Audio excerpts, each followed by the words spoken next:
Pour ce qui est des linges sacrés, nous avons en premier le purificatoire, qui est une petite serviette qui sert, comme son nom l'indique, à purifier le calice et aussi à se servir comme une serviette lorsque le prêtre a communié avec le sang du Christ, il peut s'essuyer la bouche. C'est pour ça que ça doit être un linge qui est toujours propre et qui est nettoyé aussi d'une manière spéciale. On le distingue des autres linges parce qu'il est donc dans une forme rectangulaire et qu'il possède une croix au milieu. Donc le linge qui s'appelle le purificatoire. Ensuite, nous avons un autre linge qui est le corporal, qui lui est plié plutôt dans une forme carrée, qui est amidonné, qui est un peu plus dur, et qui sert à recevoir toutes les parcelles d'hostie qui pourraient tomber de la patène ou des ciboires.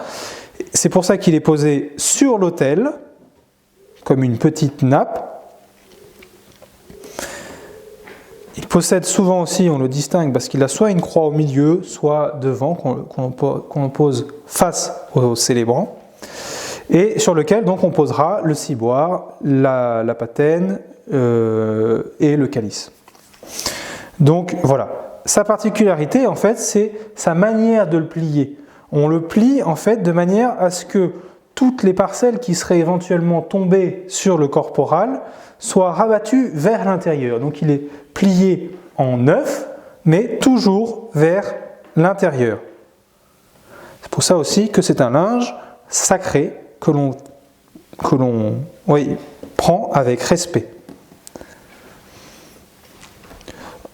Troisième linge sacré, le manuterge, qui, comme son nom l'indique, mais qui vient du latin manus, qui est la main, qui sert à s'essuyer la main au moment du lavabo, lorsque les servants proposent l'eau au prêtre pour se laver les mains avant la consécration.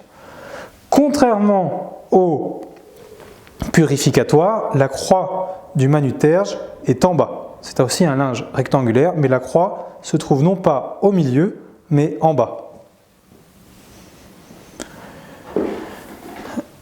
Avec les linges, on a aussi un grand tissu, souvent carré, qui avant était lié au corporal, maintenant on l'a dissocié, qui s'appelle le voile de calice. Le voile de calice est un tissu qui sert à couvrir le calice lorsqu'on ne va pas l'utiliser encore.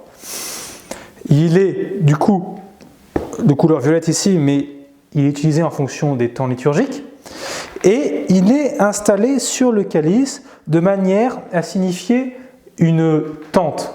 Il est un peu le symbole de la tente que avaient les Hébreux lors de la traversée du désert pendant l'Exode.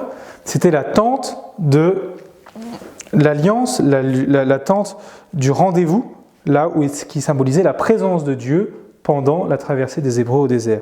Et en fait, il symbolise cette nouvelle présence de Dieu qui va arriver dans le corps du Christ sur le pain qui aura lieu sur la patène. Donc voilà, le voile de calice. Ensuite, nous avons la palle, qui est un petit morceau de carton, souvent brodé, doré, aussi à la couleur liturgique, avec une croix dessus, qui sert en fait à recouvrir, lorsqu'on a dissocié la patène du calice, à recouvrir le calice pour empêcher que des insectes ou des poussières tombent au creux du calice. Et un dernier, dans la famille des linges, la bourse. La bourse qui sert en fait à ranger le corporal à l'intérieur, aussi à la couleur liturgique, que l'on pose sur le voile ou que l'on pose de cette manière-là sur l'autel. On reverra ça après.